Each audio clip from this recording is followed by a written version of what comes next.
Hello, hello, hello. This is Jordan Sheridan. Let me see if I am live on any of the social platforms yet. I am live on Periscope, I am live on YouTube, and I am live on Facebook. Let me know in the chat if you can hear me, and let me know if you can see me. All right, I think you can hear me, I think you can see me.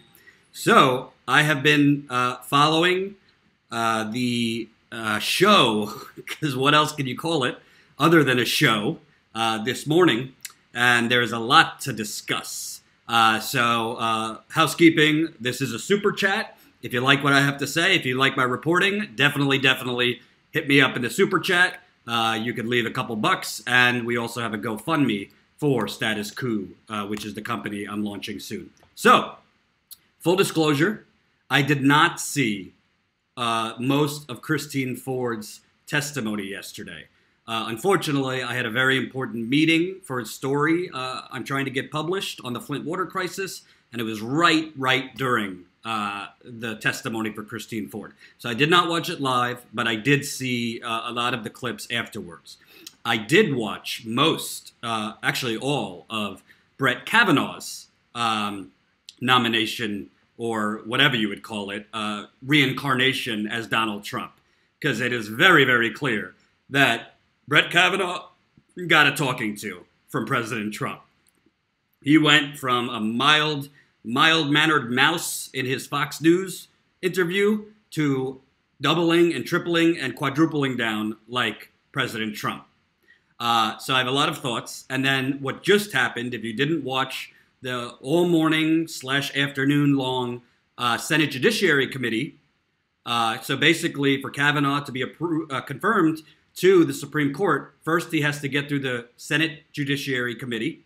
And if he gets through the Senate Judiciary Committee, it brings him to the entire Senate for a floor vote. So, before the Judiciary Committee meeting this morning, it came out that Jeff Flake was going to be voting yes for Brett Kavanaugh as a Supreme Court judge, at least in this Judiciary Committee meeting. So he put out a statement, and he was ready to vote for it.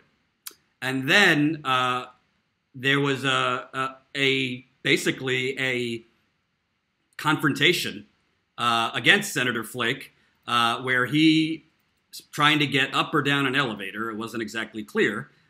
He was basically confronted by one woman who was a sexual assault survivor and another woman. And you would have to be a sociopath not to look at this, or if you're Jeff Flake, not to be affected by this. Let me play you that. Any human being in the music industry or in the normal world should understand when the advertisement how much energy you use and respect it, right? Kruger's room upstairs. Huge that is. Let's listen to Jeff Flake. Yes, I understand that you said just last night you felt that the witness was in fact credible. On Monday, I stood in front of your office with Addie Barkan. I told the story of my sexual assault. I told it because I recognized in Dr. Ford's story that she's telling the truth. What you are doing is allowing someone who actually violated a woman to sit in the Supreme Court. This is not tolerable. You have children in your family. Think about them. I have 2 children. I cannot imagine that for the next 50 years, they will have to have someone in the Supreme Court who has been accused of violating a young girl. What are you doing, sir? I was sexually assaulted. Nobody believes me. I didn't tell anyone, and you're telling all women that they don't matter, that they should just stay quiet, because if they tell you what happened to them, you're going to ignore them. That's what happened to me, and that's what you're telling all women in America, that they don't matter. They should just keep it to themselves, because if they have told the truth, you're just going to help that man to power anyway. That's what you're telling all of these women. That's what you're telling me right now. Look at me when I'm talking to you. You're telling me that my assault doesn't matter, that what happened to me doesn't matter, and that you're going to let people who do these things into power. That's what you're telling me when you vote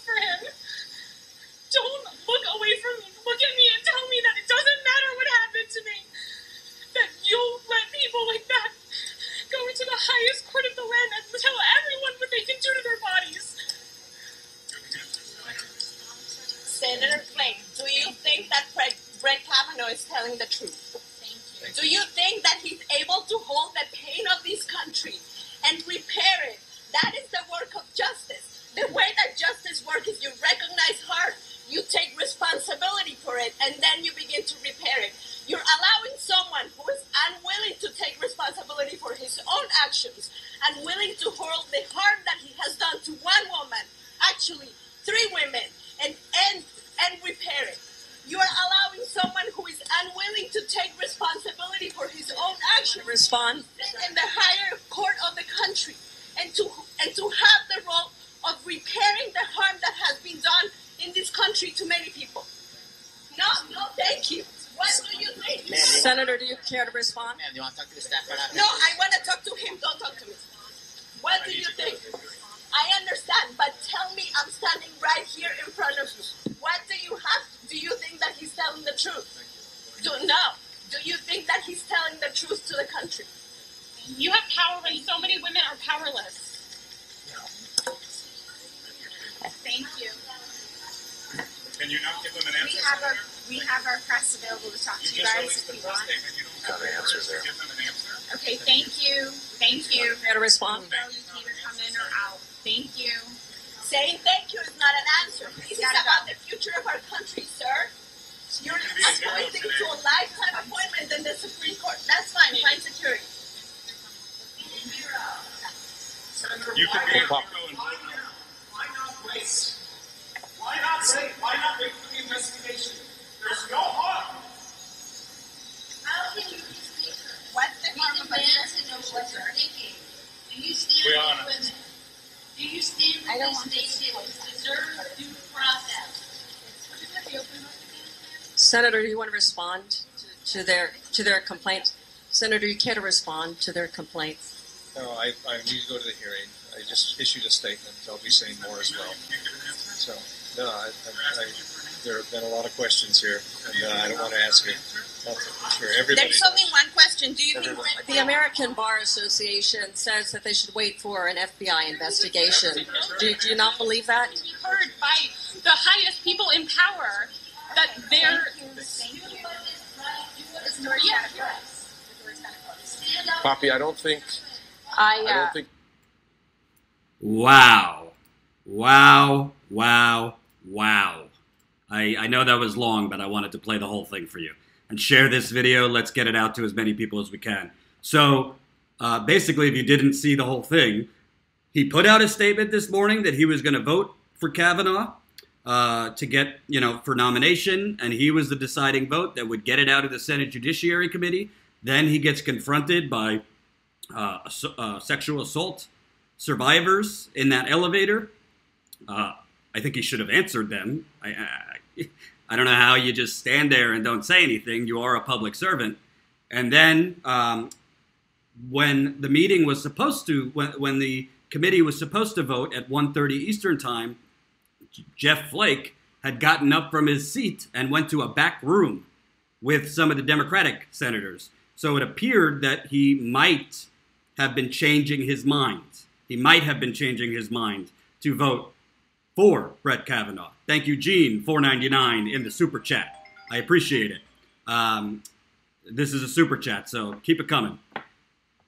So then, in a weird thing, Jeff Flake speaks and says, I am going to vote yes for it to pass the Senate Judiciary Committee, meaning Kavanaugh's nomination will voted and got approved, passed the Senate Judiciary Committee and all the way to the Senate floor. But Flake said, that is contingent, and I believe that there needs to be a 1 week, limited in time and scope, as they put it, FBI investigation into Christine Ford's accusations against Brett Kavanaugh, as well as the other women who have come forward against Brett Kavanaugh.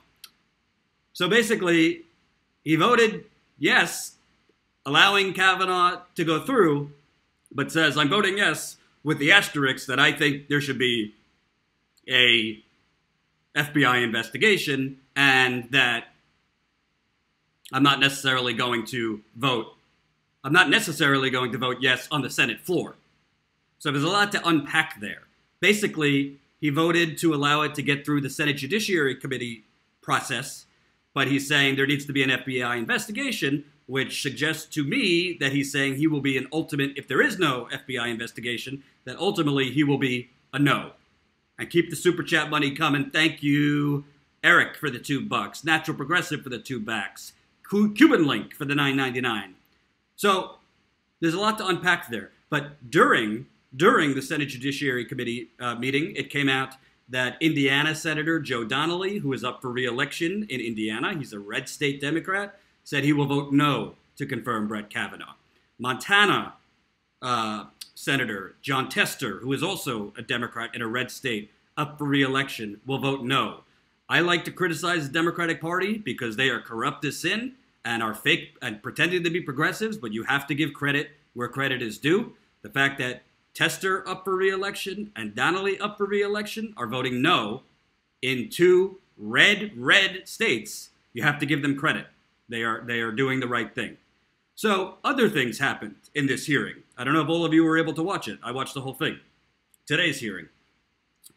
The leader of the committee, Chuck Grassley, who might as well be a living dinosaur, he said that Mark Judge, who is the other man, Brett Kavanaugh's high school buddy, who Christine Ford accused, it was Brett Kavanaugh and Mark Judge as trying to sexually assault her, of trying to force her to have unwanted intercourse with them. He was the only other witness there in that room. And that is what Christine Ford is alleging. And I did not see the whole. I did not see all of her testimony, but the parts I saw, she seemed extremely credible to me. She also admitted to parts she did not know or not remember. So she did not try to make things up. So Chuck Grassley reads a new statement that Mark Judge has sent in. By the way, Mark Judge has not been called in for questions with the FBI. He has not been called in for anything. The Republican Party does not care. So Mark Judge sends in a letter. The first letter he sent in was signed by his lawyer. This one apparently was signed by him, saying that, oh, you know, I am putting down under, risk of felony or perjury that I do not recall the events of that evening in 1982. I don't recall. If you didn't assault someone, if you didn't rape someone, if you didn't try to assault someone, you usually have a stronger memory than, I don't recall those events. So he put in writing under threat of perjury that he doesn't recall those events. That is an extremely lawyered up statement that his lawyer wrote for him that basically hedges. I just don't recall. I can't say yes. I can't say no. I don't recall. And he also says that he has for a long time suffered with, thank you, Kirk, for the $9.99 in the super chat. And by the way, guys, we are doing a GoFundMe for Status Quo, the media network that we're trying to launch next month. So definitely get there. That is also we could get it back in the field, Ty and me. I actually just had a long phone call about getting back in the field to cover the Keystone pipeline. That's about to start construction. But Mark Judge in a letter said he has chronic depression and anxiety, and he is also a recovering alcoholic, and he does not want to come in and actually answer questions because he has severe depression, anxiety, and he's a recovering alcoholic, and that would presumably trigger his anxiety, depression, who knows. Well, I can tell you this. I'm not trying to be disrespectful. I suffer from depression, okay? I take medication every morning. I've had 2 episodes in my life of severe depression. If I'm being totally transparent, one of them I was hospitalized. I don't talk about this, I have never really talked about this publicly. It's not something I'm ashamed to admit. I went to get mental health treatment because I needed mental health treatment. It was the best thing I ever did in my life. In many ways, it saved my life. This was in 2015. Actually, before I joined the Young Turks, I was hospitalized for mental health treatment. So I know what depression and anxiety is like. That is not an excuse.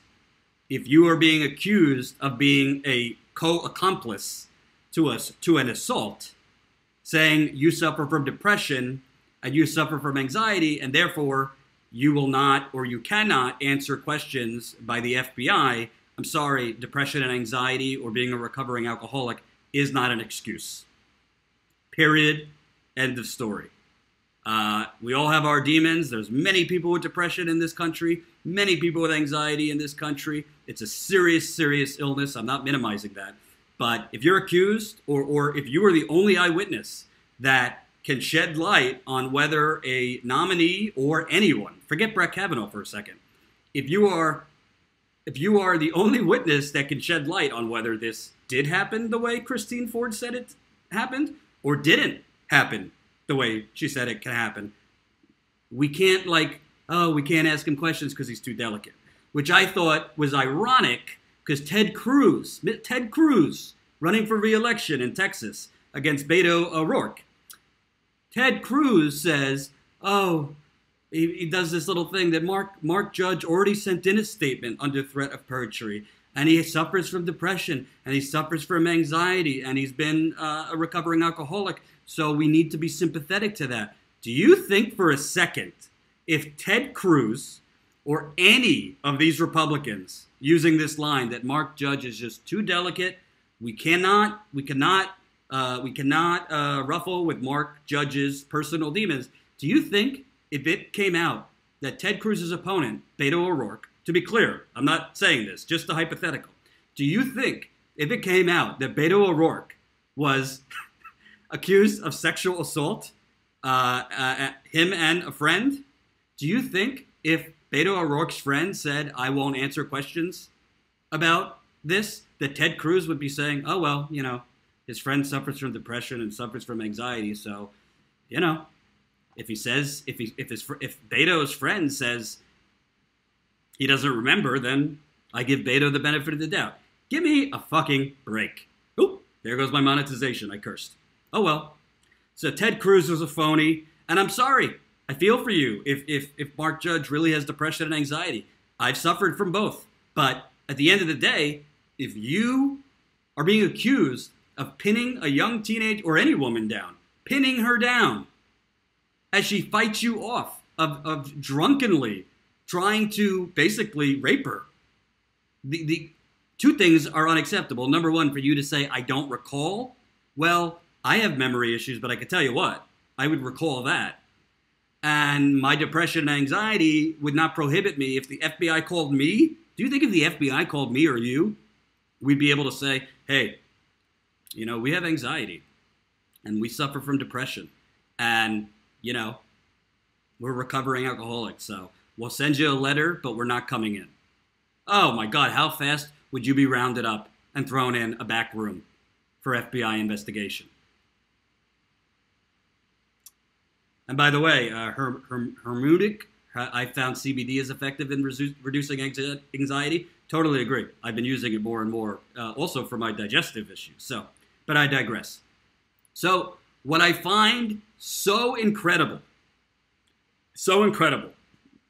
if you watch the Senate Judiciary Committee hearing this morning, you have all of these senators on the Republican side talking about the process, how the Democrats waited till the last minute to come out with this Christine Ford allegation, and it's totally a political hit job, and blah, blah, blah, blah, blah, blah, blah, blah, blah.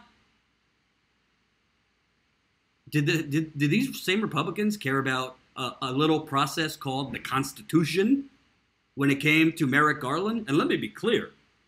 I think Merrick Garland would have been a terrible Supreme Court judge. He was a pro-business, pro-corrupt corporate money, endless money. And Obama, because Obama was a fake progressive, picked a centrist to moderate right Republican judge.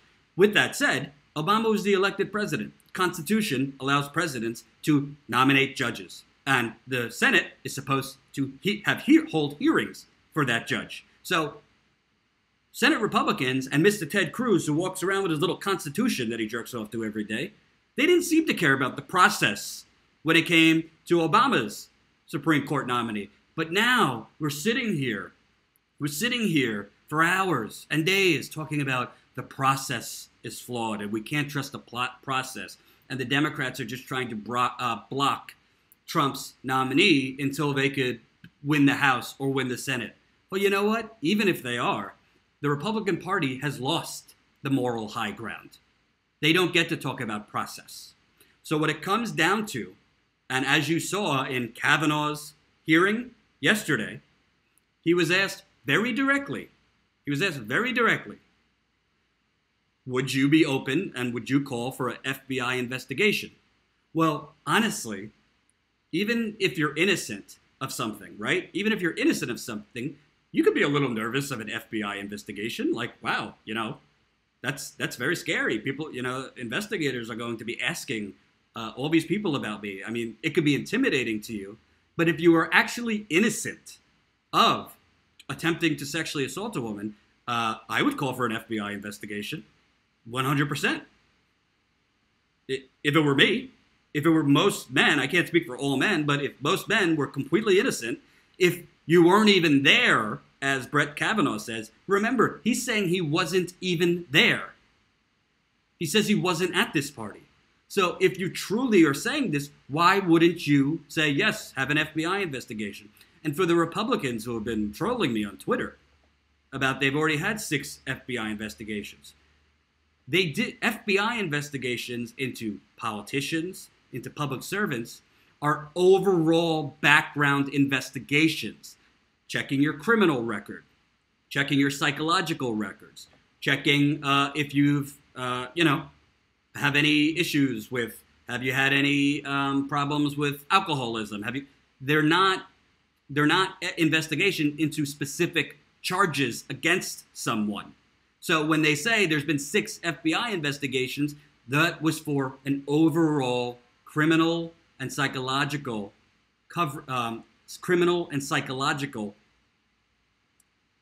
evaluation.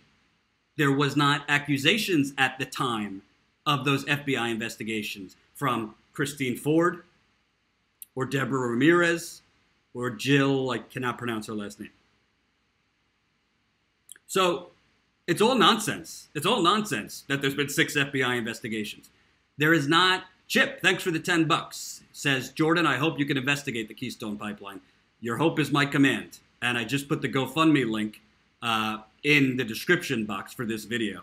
We have a GoFundMe going. We're almost at $5,000. I'd love to get there by the end of today.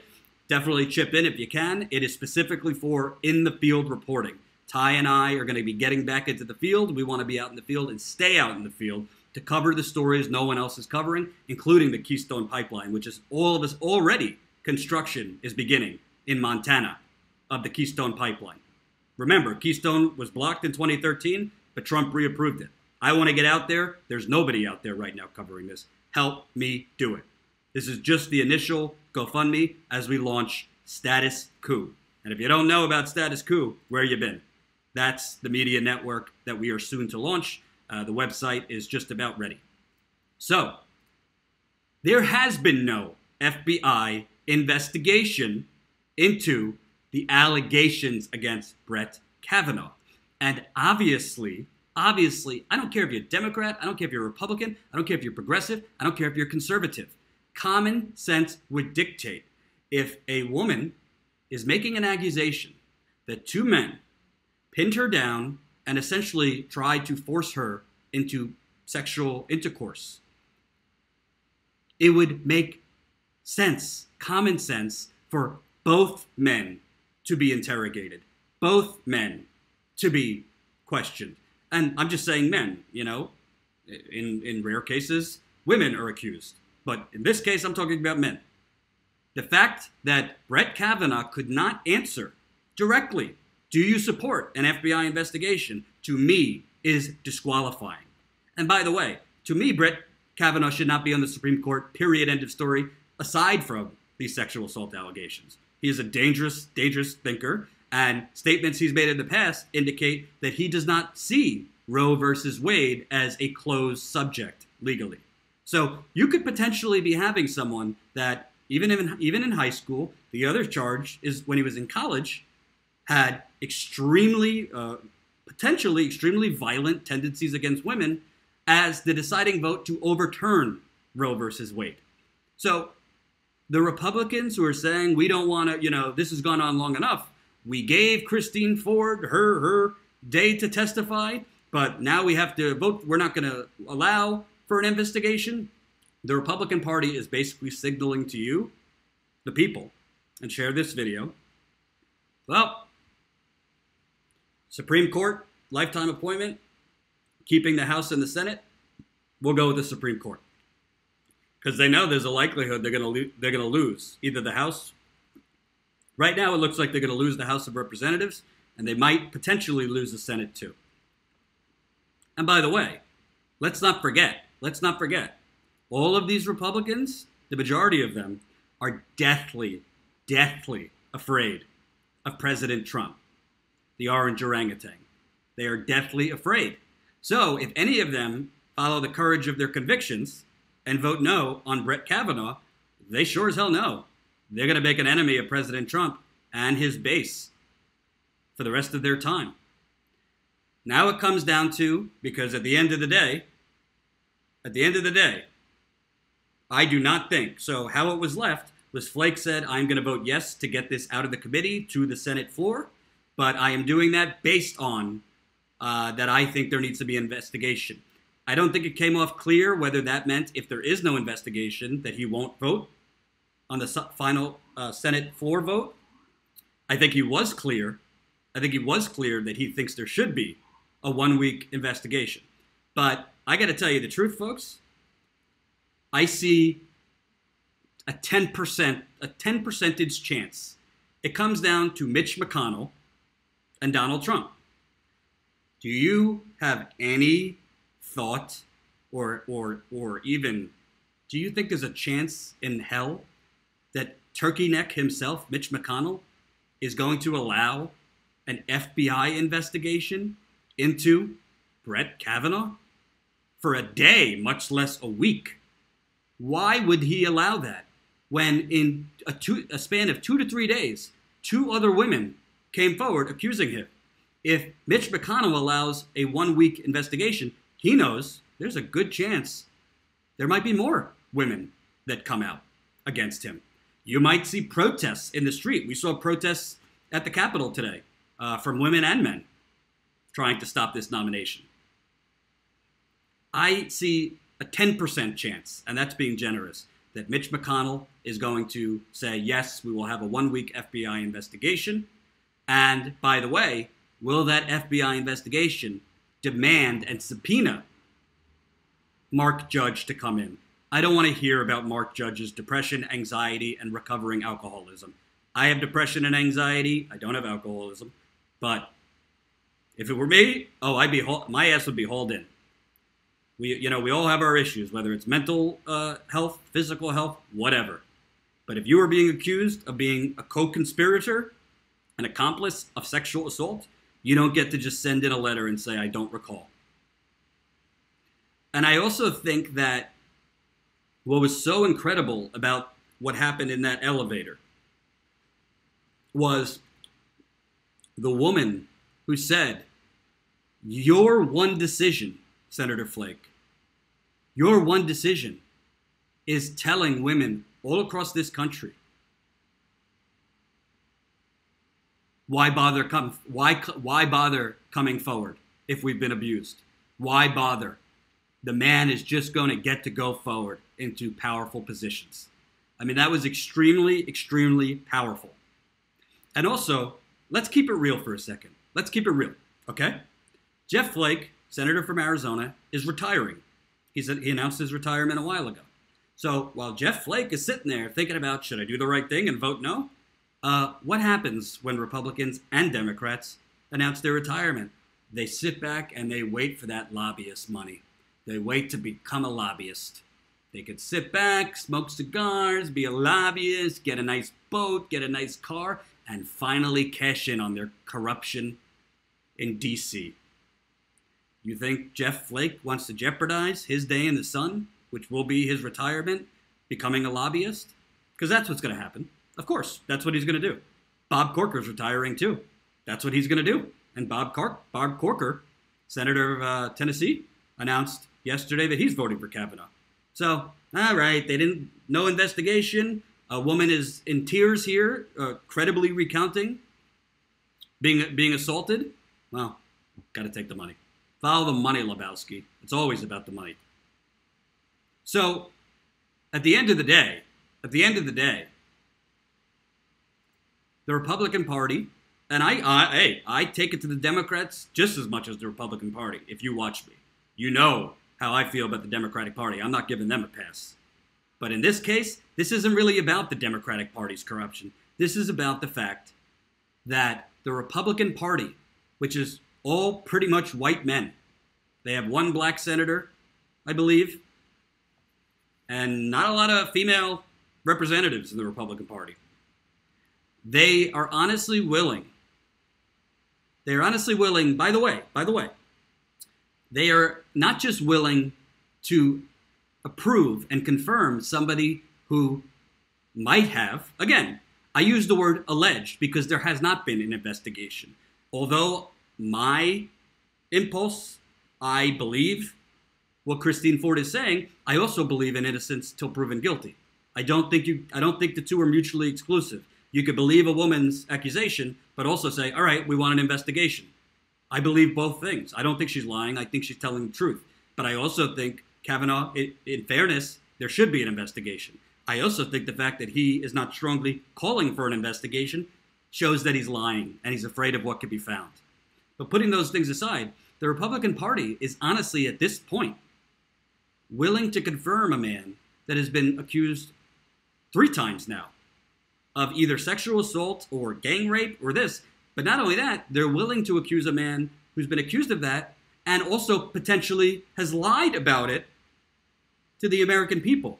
So you're going to nominate a man who either is both potentially guilty of sexual assault, violent sexual crimes, or is a compulsive and psychopathic liar. Do you want to judge with those traits? I guess the Republican Party says, well, if it'll help us finally get rid of the unions, if it'll help us, overturn Roe versus Wade, if it'll help us preserve Citizens United, all right. He did some shady stuff when he was a kid, but, oh well.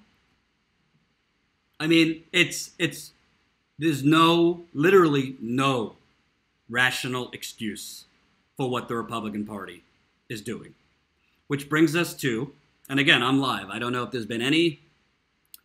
Trump says, I defer to the Senate for now, but calls Ford very compelling. That's what Trump said. I defer to the Senate. That's a bullshit statement, by the way, because Trump has been basically lobbying the people on the bubble for Kavanaugh to vote yes for Kavanaugh. So Trump is playing both sides because his advisors have correctly told him, we're already at risk of losing the House, maybe the Senate. You cannot alienate women further. So really it comes down to Mitch McConnell. Like I said, I think there is that much of a chance that Mitch McConnell will agree to an FBI investigation. I think he would rather literally put in somebody under the cloud of multiple assault allegations if it means they get a 5-4 advantage on the Supreme Court. I mean, hell, this is the party that literally stole an election in 2000. They literally stole the election from corrupt Al Gore. It's unbelievable. Unbelievable. And really, at the end of the day, if this goes to the Senate floor, without an investigation, it comes down to Senator Lisa Murkowski of Alaska, Senator Susan Collins of Maine, Senator, are you waiting for this? Joe Manchin, that Democrat from West Virginia, Senator Heidi Heitkamp, that Democrat from North Dakota. Essentially, it comes down to 2 female senators who have obviously shown that they want more of an investigation and they are very unsettled, and 2 fake Democrats, they're really Republicans, in Joe Manchin, who is up for re-election in November, and right now it's basically a toss-up for him in West Virginia, and Heidi Heitkamp, who's up for re-election in North Dakota, and she right now is losing that re-election. So it comes down to 2 corrupt Democrats who take God knows how much money from big banks. I've reported on both before. God knows how much money from the big banks. God knows how much money from fossil fuel companies, are total frauds, pretend to be progressive. Heidi Heitkamp sat there and turned her head and said nothing as Native Americans and environmental activists had their fucking heads being banged into the ground, tear gas exploding in front of their face, grenades being shot at them, said nothing during No Dapple. So she's not exactly a profile in courage. Triana be fine. Thanks for the $5. Triana says the Republicans need that Cav to protect them from all those mean, lying women. It's possible. It's possible. And press the share button. Let's get this out there. I'm not forgetting about you folks on Facebook, too. Definitely press the share button on Facebook. Unfortunately, Facebook has been suppressing the hell out of my channel, so most of the time, people don't even see when I'm live on Facebook. So I need you guys to share it so we can get it out to more people. Same for YouTube. Thanks for sharing and caring and all that good stuff. So what do I think? You put a gun to my head, and please don't. Do I think Joe Manchin and Heidi Heitkamp are going to vote against Brett Kavanaugh? Well, let's see who they have voted for. Joe Manchin and Heidi Heitkamp, if you recall, voted for the CEO of ExxonMobil to be the Secretary of State of the United States. If we weren't living in such crazy times, that would still be crazy. So these two have voted for the CEO of ExxonMobil, essentially for the United States to become the United States of oil, which I always call it the United States of oil, and the United Corporations of America. What there, says Jordan, what do you think will be the outcome? I'm telling you what I think. Hold on. I think there is I think there's a slim chance in hell that Joe Manchin or Heidi Heitkamp votes against Brett Kavanaugh, because if they vote against Brett Kavanaugh, they are both sealing their political fate, and they will both lose re-election, 110%. So then you have to come to the question: have either of them shown the willingness to risk their political career to do what's right? Because for Manchin and for Heitkamp, those are two. West Virginia and North Dakota are Trump country. If they vote against Trump's Supreme Court nominee, that's a political suicide mission. They will lose re-election. Have I seen anything from those two to indicate that they would do what is right? No, I have not. So then you're talking about Lisa Murkowski, and you're talking about Susan Collins, and it appears now Jeff Flake. Well, if Jeff Flake votes no, which today he indicated without an FBI investigation, he would have a hard time voting yes for final confirmation. If Flake votes no, if Collins votes no, if Murkowski votes no, and now you have John Tester and Joe Donnelly voting no, I believe, somebody would have to tell me the count, I believe if Collins and Murkowski and Flake voted no, along with those Democrats, he would not move. They would not have the votes. I think, honestly, to me, I cannot see, I could be wrong, I do not see Murkowski or Collins voting for him without an FBI investigation.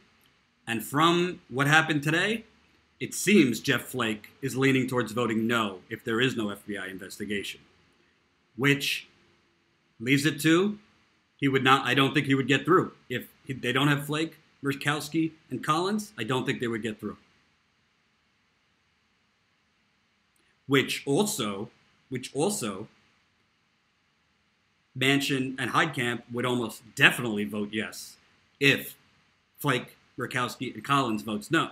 Because if Manchin and Heitkamp are able to save their hide and vote yes, so they don't face the wrath of Trump country in West Virginia and North Dakota, if they vote yes, but they already know the Republicans don't have the votes, they'll do that in a heartbeat. They'll vote yes, and it won't be an election issue because they voted for Trump's nominee. So it really comes down to Flake not being a Flake, and Kavanaugh, Collins, and Murkowski. And who knows? Maybe some other Republicans will, for once in their life, have their hearts beat. Who knows? But let's be clear here. Let's be clear here. So if your Republican uncle or your Republican friends or anybody says there's already been 6 FBI investigations and the FBI doesn't make conclusions, yeah, there hasn't been an investigation into these specific allegations. There's been an investigation. Basically, there's been a background check. There hasn't been an actual formal FBI investigation into these specific charges. And the only common sense reason that they don't want one is because they know bad things would come out of it. I don't give a damn what Brett Kavanaugh's calendar says from the year 1982. I don't. And I don't believe what Brett Kavanaugh was saying yesterday. Oh, you know, even though people have said he gets drunk a lot. No, he wasn't drunk. It's stomach problems. You know, my mother taught me if one person doesn't like you, so be it. If 2 people don't like you, so be it. But if 20 to 30 people are saying the same thing about you, maybe you got to look in the mirror. So honestly, the whole thing is riveting. I usually don't cover the horse race.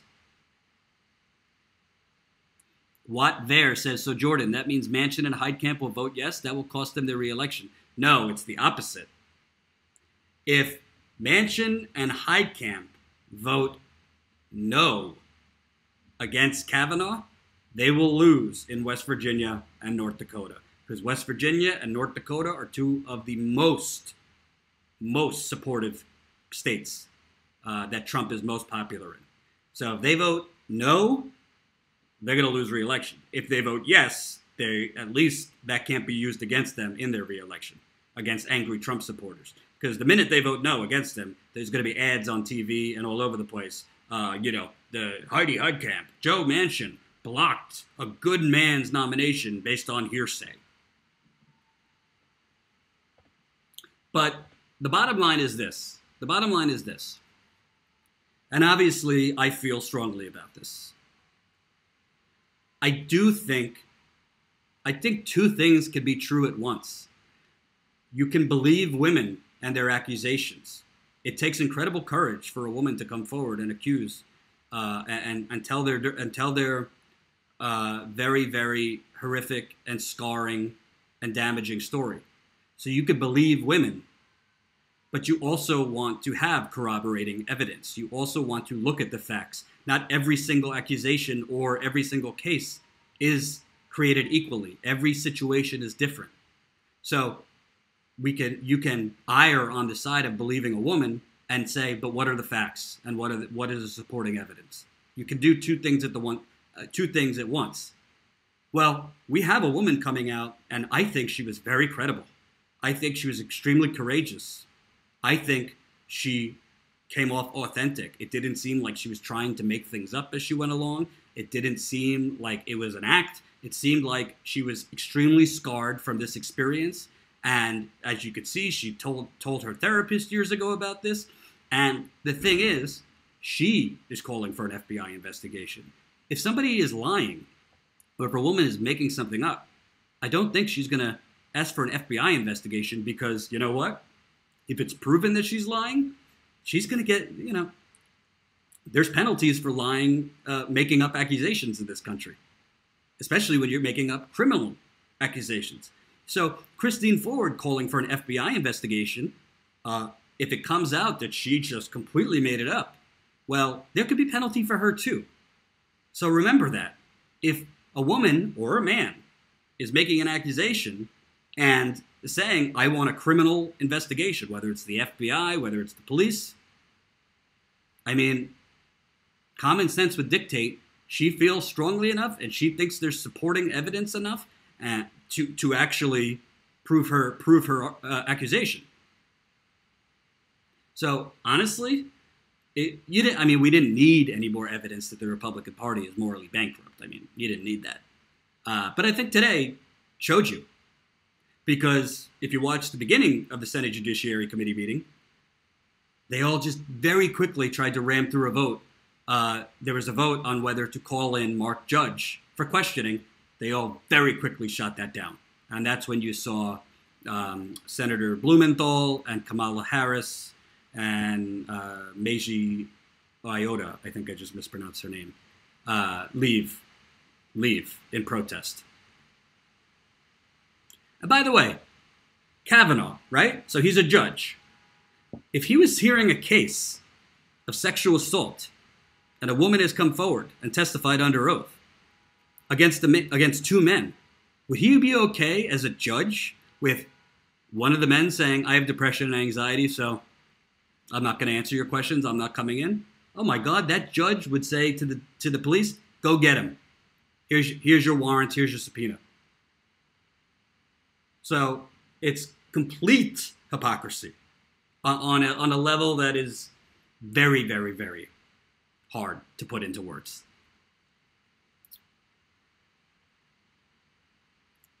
I think at the end of the day, if there is no FBI investigation, I think that it is very, very likely they will not have enough votes to confirm Brett Kavanaugh.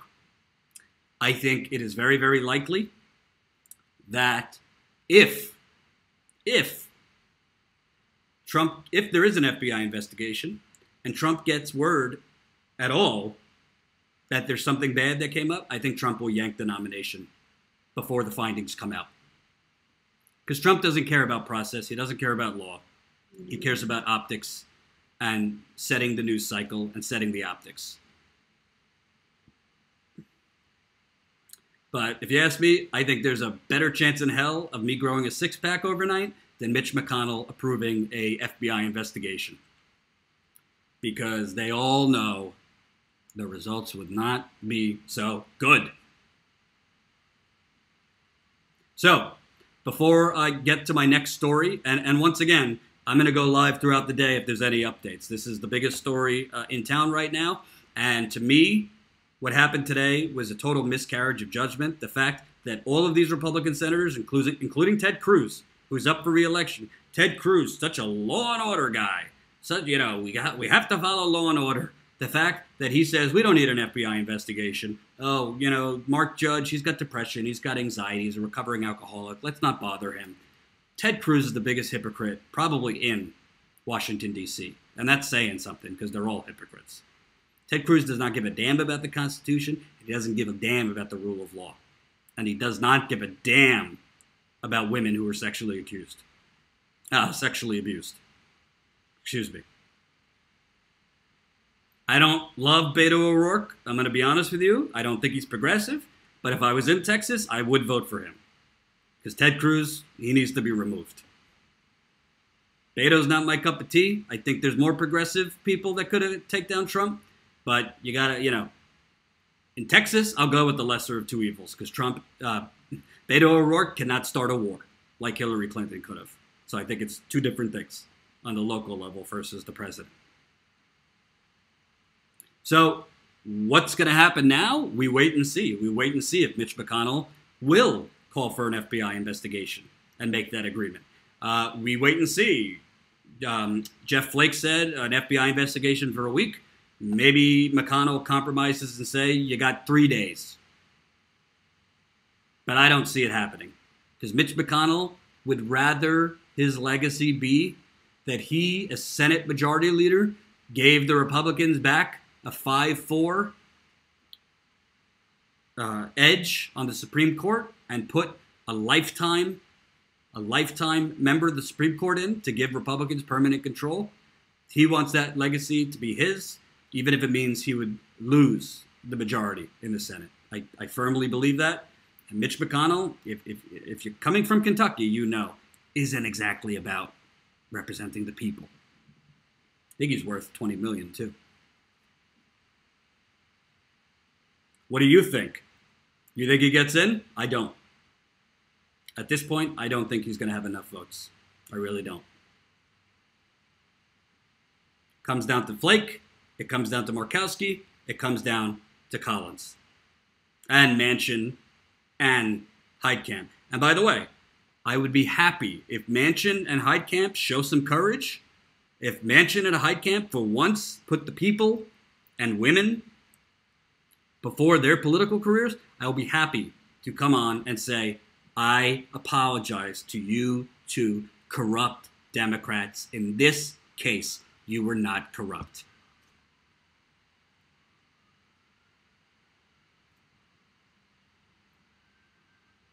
Let's keep it real. Do you think that's going to happen? I don't. I do not. So, I got one more story for you. Thank you. This is a good audience. If you don't know, for those of you who are new to this channel, I've been going live for 6 months now on this channel. Unfortunately, YouTube doesn't get it out there all the time. Did you know that construction for the Keystone Pipeline, which Trump basically revitalized, it was dead, thanks to activists and environmental activists in 2013. Obama said no to Keystone. Trump reversed it. Well, it got approved, and now this is from Reuters. TransCanada start work on Keystone XL in Montana in the fall of 2018. So that's happening right now, and that is one of the stories that I would really, really like to go cover. So this is the GoFundMe. We're almost at 5,000. Our goal is 50,000. So if you're feeling, if you got a few bucks before you go out this weekend, definitely consider contributing. It's all going to our investigative reporting in the field. Ty and I are itching to get back out there in the field to cover really important stories. And why I think it's important to cover Keystone is in terms of Standing Rock, the coverage of Standing Rock, unfortunately, it was great, but the construction was already like 50-60% done. So it's very hard to slow down a train like that when, you know, they're almost done with the pipeline. In this case, they are literally starting pre-construction now. So it's still early in the process, and I want to get over there and cover it as fast as I can. So definitely consider contributing if you can. I'll put the link here in the chat. I know not everybody has extra money to spare, so I appreciate those who have. So they're beginning construction in Montana. The pipeline starting in Canada, it's going through Montana, it's going through Nebraska, and the Dakotas. So this article, honestly, scares the hell out of me, especially coming from somebody who was on the ground 7 times in Standing Rock. Quote, treating protest as terrorism. U.S. plans crackdown on Keystone XL activists. Documents suggest an aggressive response to possible protests against the oil pipeline amid fears of another Standing Rock.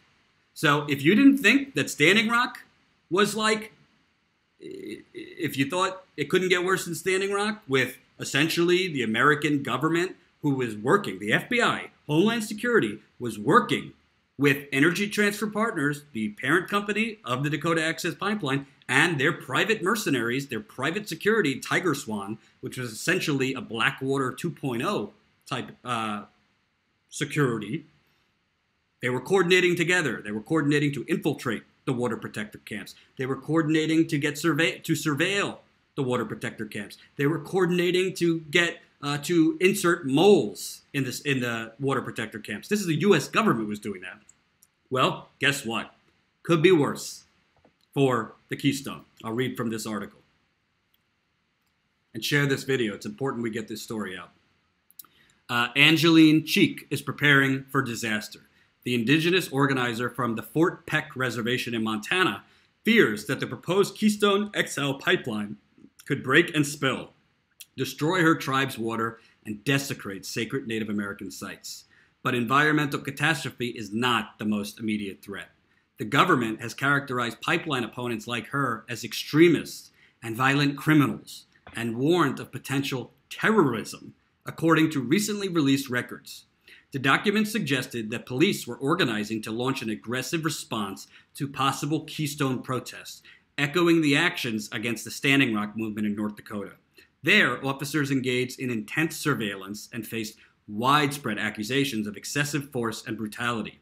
Quote, we have to stay one step ahead at all times, said Cheek, a Hunkpapa and Oglala Lakota activist and teacher. History is repeating itself. The proposed TransCanada project would carry a daily load of 830,000 barrels of oil over 1,204 miles from Alberta, Canada to Montana, South Dakota, and Nebraska, linking to the existing Keystone pipeline and Texas refineries. The path of the project, which was revived by Donald Trump last year, would cross dozens of rivers and streams and run near a number of Native American reservations, sparking legal challenges and a judge's recent order for a full environmental review. And by the way, this would go through Yellowstone River in Montana. If the pipeline gets final approvals and construction advances in the coming months, some are anticipating massive demonstrations similar to the fight against the Dakota Access Pipeline. That conflict galvanized a global movement, but also led to FBI monitoring and the prolonged prosecution of hundreds of activists. Because we don't have a First Amendment in this country. We have a First Amendment if you're not protesting the police, if you're not protesting oil companies. That's really what it is. Documents obtained by the ACLU of Montana and reviewed by The Guardian have renewed concerns from civil rights advocates about the government's treatment of indigenous activists known as water protectors. Notably, one record revealed that authorities hosted a recent anti-terrorism training session in Montana. The Department of Homeland Security and the Federal Emergency Management Agency also organized a field force operations training to teach mass arrest procedures, riot control formations, and other crowd control methods. And by the way, when they say crowd control, that means tear gassing people from point blank range. That means shooting them sometimes in the head with rubber bullets, which, by the way, can kill you. A rubber bullet can kill you. Shooting grenades. One woman literally had her arm nearly blown off. She had to have other body parts sewed in to make essentially an implant of an arm. Another woman, an indigenous woman, had her left eye blinded from a tear gas shot in point-blank range, not to mention all the other injuries. PTSD, hypothermia, heart attacks. There was a lot that happened there. There's a lot that people don't know happened there. I could tell you it was hard basically to be in sync with everything going on, running around as much as I was. This is, again, when I was at the Young Turks. I was there. So a U.S. Justice Department intelligence specialist told The Guardian the terrorism training was an annual presentation not specific to Keystone. Yeah, bullshit about that. But the ACLU noted that its records request was specifically about the pipeline protests, suggesting that authorities considered the session relevant to Keystone preparation. The repeated mass arrests at Standing Rock led to a litany of charges, but hundreds were eventually dismissed due to lack of evidence. Police deployed water cannons, tear gas grenades, beanbag rounds, and a wide array of weapons in North Dakota. Quote, many of our residents were in Standing Rock, and they saw the level of violence that could be visited on us, said Remy Bald Eagle, the Intergovernmental Affairs Coordinator of the Cheyenne River Sioux Tribe, which is located along the Keystone Route. There's a level of anxiety and fear because we don't know what's going to happen. The ACLU of Montana, which filed a lawsuit this month against the government seeking Keystone records, earlier obtained a DHS report that said pipeline protests were engaged in, quote, criminal disruptions and violent incidents. The report included 2 past cases of alleged environmental rights extremists committing violence.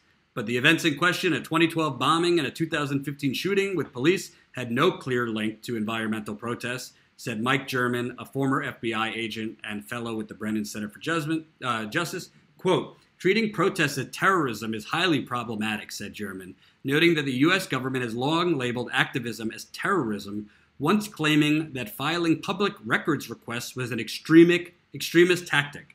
It's an effective way of suppressing protest activity and creating an enormous burden for people who want to go out and express their concerns. The terrorist and extremist labels can be used to justify brutality and a militarized operation, said Andrea Carter, an attorney with the Water Protective Legal Collective, a group that has represented Standing Rock defendants. Quote, it's a really egregious tactic, she said, noting that the labels also lay the groundwork for prosecutors to turn a low-level misdemeanor into federal felonies trial. So here's the link to that article that I'm reading from, if you want to read it. Why this is super, super important, why you should be worried about this, is first of all, it's not enough. It's not enough to fight Trump. This is what I've been saying since Trump won re-election. The resistance acts like all of a sudden, America was just amazing on January 19th, 2017. There was no problems. It's that Trump got in office, and all of a sudden we've gone to fascism and authoritarianism. Standing Rock happened under Barack Obama. Native Americans and environmental activists were getting their heads beat in, tear gas sprayed at them, grenades shot at them, rubber bullets shot at them under a Democrat president. Okay? Ferguson and the brutality against people in Ferguson, Missouri, under Obama. Okay, so this is not a issue of Trump and that the police are all of a sudden out of control and militarized under Trump. No. The police have been militarized and out of control, I'd say, probably for the last 20 to 30 years. You can go all the way back to Rodney King. Actually, you could go all the way back to the 60s and, what happened in Detroit.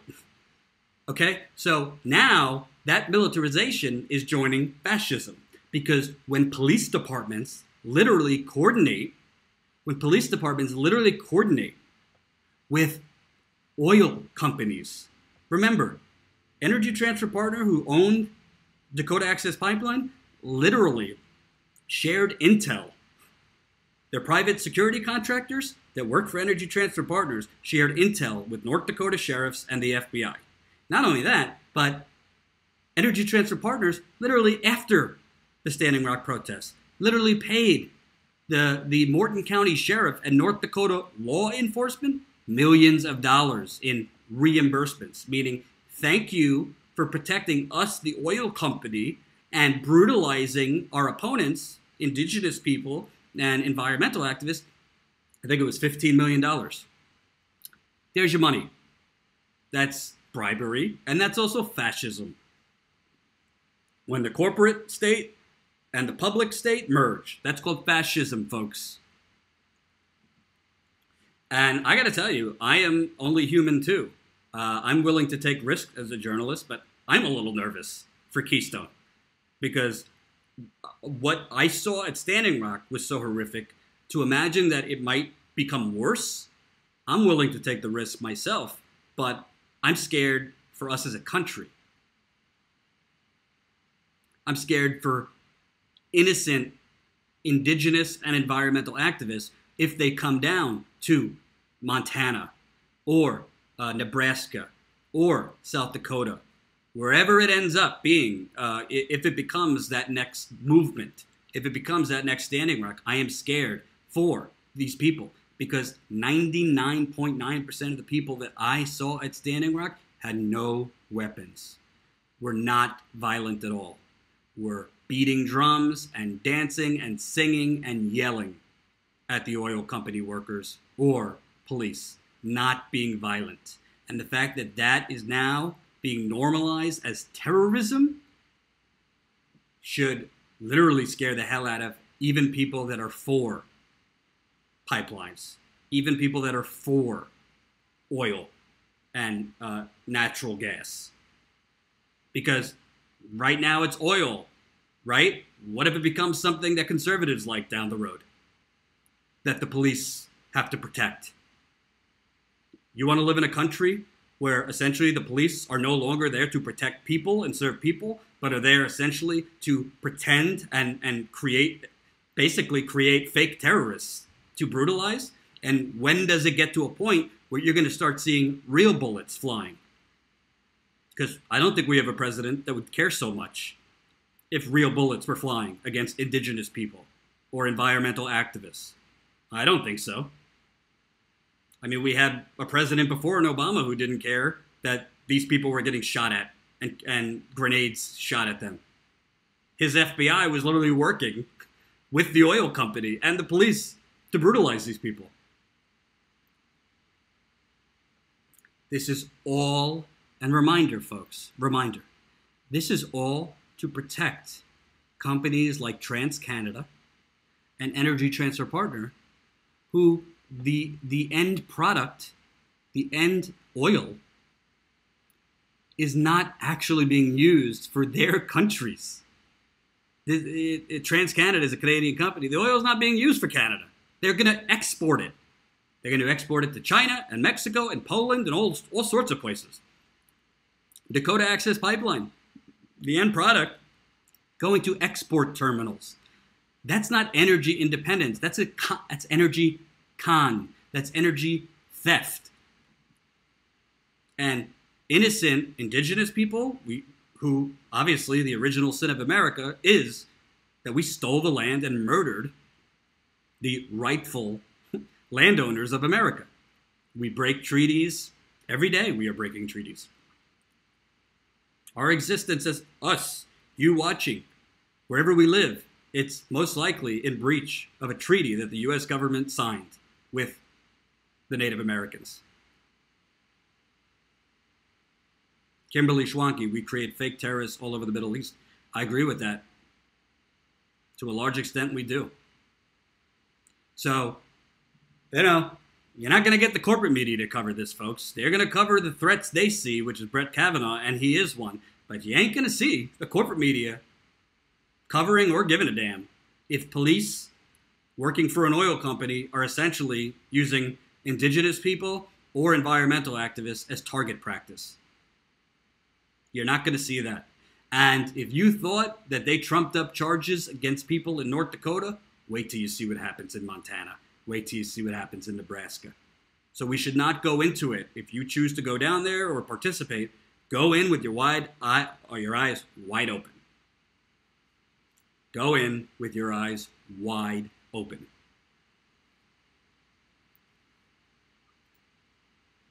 It's scary. It's scary. But it's my job to keep it real with you. So like I said, that's one of the stories I'm really eager to cover. That's why we're doing the GoFundMe in the first place. I'm not asking you for money so I can go out to a fancy dinner. So if you have a couple bucks, we're at just about 4,700. We're definitely trying to get to that goal of 50,000 as soon as we can. This has been open for 2 weeks. Definitely need your support, your help. If you can't contribute, consider sharing it. If you can't contribute. So the link is right here in the chat. I know that there's a lot of you who are contributing to campaigns right now, who are contributing to other independent journalists. So I can't thank you enough for those of you who do contribute to this, because I know it's not easy. If you haven't seen the video yet, I'll play you the video so you can see what this is for. Here we go.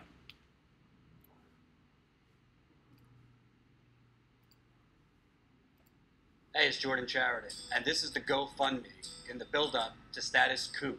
Status Coup is our independent news outlet that we're looking to launch next month that is, very simply put, a journalistic coup d'etat of the status quo. The Trump administration, President Trump's chief defender, and Donald Trump has managed to do that. 63 million Americans went out and voted for Donald Trump. You see what the corporate media has been covering the last 3 years. It is a goddamn circus. We're looking to raise $50,000 so we can get back in the field and stay out there as long as it takes to cover the stories that you so desperately need to see. Corruption, environmental genocide, police brutality against minorities, and economic brutality against those same people. I want to show you not just the federally corrupt politicians, but the corrupt politicians all over this country on a local and state level.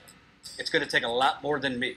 We're going to have other reporters, other photojournalists, but most importantly, getting out there costs a lot of money.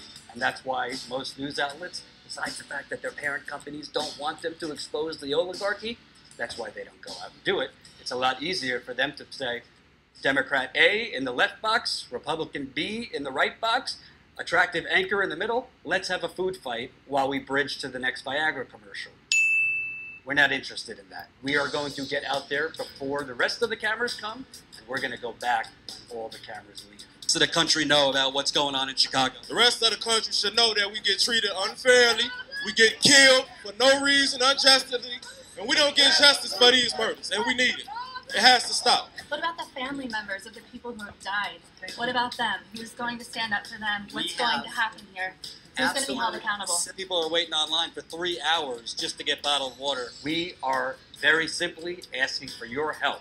It costs money to do this in a real independent way where we are not indebted to big dollar donors, corporations, or other funders that don't share our values. We're going to be offering to you what you already know me for. Getting out there, whether it's hot, whether it's cold, whether it's a holiday, and whether anyone else is covering it or not. I want to show you the next standing rock when it's still possible to reverse it. It costs money.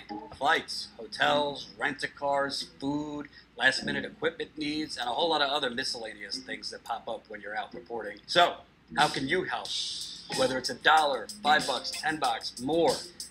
Think about the news and the world you want to see created. Think about how we could do it. We're trying to build a community.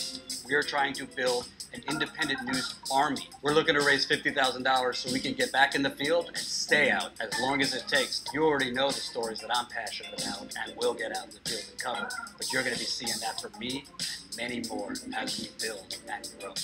Thank you so much for your support, and together we will create the media revolution desperately needed in this country. There you have it. That's the video. Ty Bayless, our photojournalist, who is my cameraman, so once we get out in the field, you'll be seeing a lot more of Ty, too. I'm trying to get him to move to New York, so that's a whole separate discussion, but love my brother from another mother, and a nice video. Let's see. When status coup starts, does that mean you won't be on YouTube anymore? That does not mean that. Here is the link, by the way, to the GoFundMe if you want to contribute. No, we will be going live on statuscoup.com. However, initially, we'll still be live on YouTube, Facebook, all those places. But we do want to build our community on our website because, unfortunately, I call it FuTube because YouTube is suppressing the hell out of independent media. Most of the time, people don't even know I'm live. I get messages all the time from subscribers who literally get notifications 2 hours after I'm live. Jimmy has talked about that he has like thousands of subscribers being unsubscribed from his channel against their will.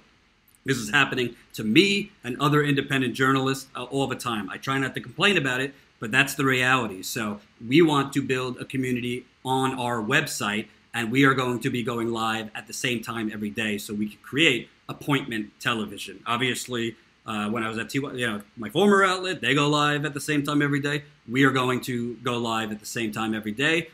Sometimes when I'm reporting in the field, that might change, but overall, we're going to be going live at the same day. And also, we're going to have on our websites ways where you can get notifications from the website, which aren't subject to being suppressed, and so we can let you know what's going on. Michael, got to maintain your massive audience here on YouTube. Hey, you know what? Even though we're being suppressed, this channel has only been up for 6 months, and we're already over 17,000 subscribers. So I can't thank those who have subscribed enough.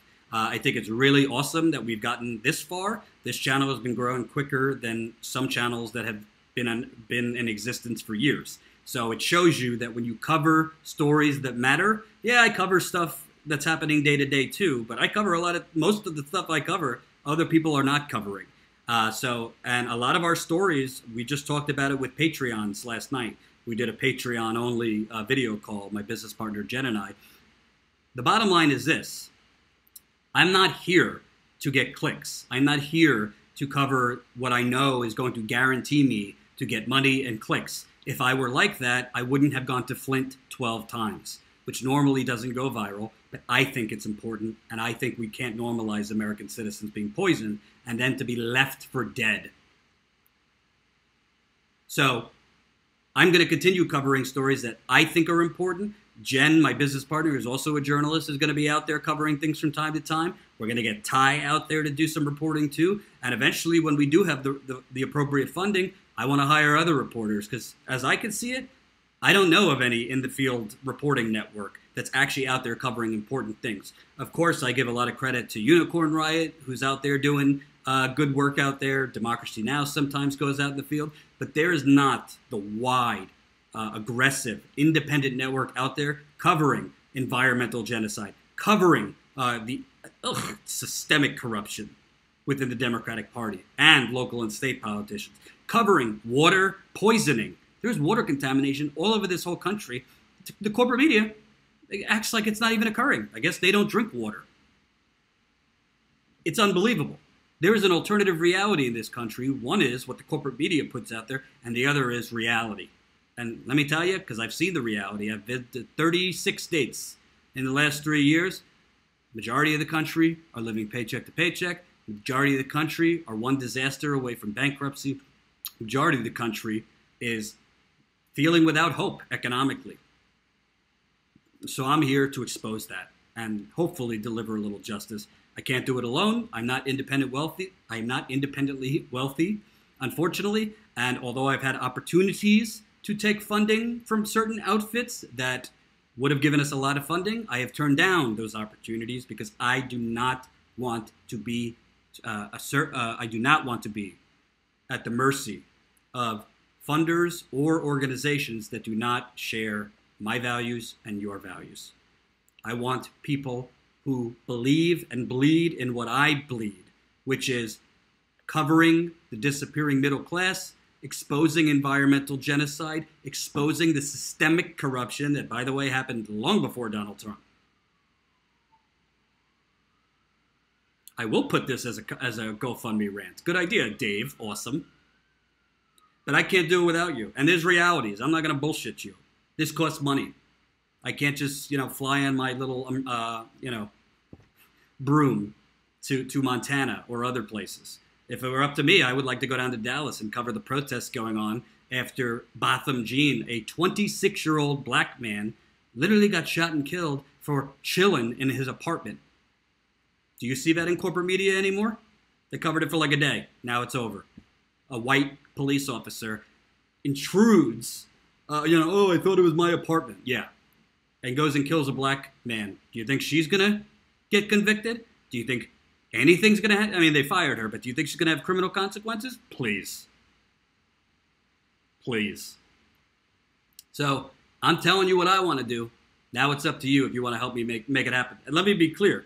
GoFundMe is just for now. That is not our business strategy. It's not our business model. We're not going to be doing continual GoFundMes. This is to get enough funding to get out there initially and stay out there. We don't want to go places and then have to look 3 days later and be like, oh, we ran out of money. Trips, between flights and hotels and rent-a-cars, it could cost you like $1,500 to $2,000 easy, just one reporting trip. Sometimes more, depending on if you need last-time equipment. So we're ready to do the work. We need the people to create the media you want to see. This is the company. And if you don't know why we're calling it status quo, I wanted something to play off the status quo. Because the status quo, not just in government, but in our media, is toxic. And we cannot sit by anymore and normalize all the abnormal things that are going on in this country, including a corrupt, bought-off media that chooses to make their daily broadcast TMZ light rather than covering the corruption, the highway robbery that is taking our money and giving it to rich people like Jeff Bezos and rich people like Trump and the Democratic Party's donors in tax cuts and deregulation and all these goodies. America is the biggest grand larceny in world history, and that is not being exposed. And I will expose it, but I need you to get me there. So, one more time, this is where we're at. We are at, we're at basically $4,700. So it's up to you. We did get a couple $100 on my birthday last week, I think. So every day is not my birthday, but we definitely got some funding on my birthday. So if you believe in what I'm saying, if you believe in my vision, in Jen's vision, in Ty's vision, this is your chance to help us start this. And for those that contribute $100, you get a Status Quo hat or shirt. For those who contribute $127, you're going to get a hat and a shirt. So we're trying to give something, and we're going to come up with other perks too as we go. So thank you for watching. I will be live again if there's breaking news as far as Kavanaugh or an FBI investigation. And as always, I'll go live this weekend if anything pops up. You could email me your story ideas, your ideas for Status Quo, or anything you want to email me. Email Jordan at protonmail.com. I'm putting it right here. Email Jordan at protonmail.com. I read my emails. I try to get back to as many people as possible. And thank you for watching. Peace.